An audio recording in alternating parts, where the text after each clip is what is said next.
नमस्कार. SP news मराठीमध्ये आपल्या सर्वांचे स्वागत. पाहूया आजची विशेष बातमी. जिल्हा परिषद प्राथमिक शाळा गोदेगाव येथे वार्षिक स्नेहसंमेलन अर्थात प्रतिबिंब मोठ्या उत्साहात साजरे.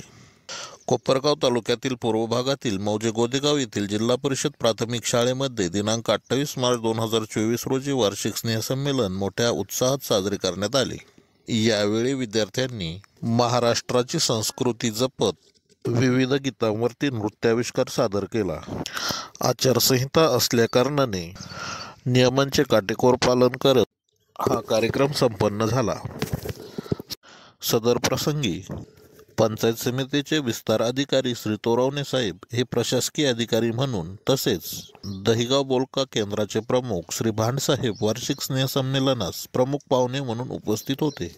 शाळेच्या विद्यार्थ्यांच्या वतीने आलेल्या मान्यवरांना पुष्पगुच्छ देऊन त्यांचे स्वागत करण्यात आले. या सर्व कार्यक्रमासाठी शाळेचे मुख्याध्यापक श्री संतोष जाधव सर, त्यांचे सहकारी श्रीमती भदाने मॅडम, श्रीमती गोरे मॅडम, श्री चव्हाण सर, तसेच शाळेचे सर्व विद्यार्थी, पालक, युवक वर्ग, शाळेचे भगीरथ रांधव, बाळासाहेब बगळे, संदीप शिरसाट, भीमराज काटवणे, विनोद साळुंके, अनिल शिंदे आदी व समस्त ग्रामस्थ गोदेगाव या सर्वांनी विशेष सहकार्य केले.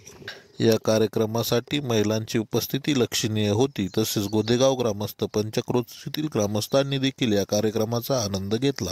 SP न्यूज मराठीसाठी कोपरगाव प्रतिनिधी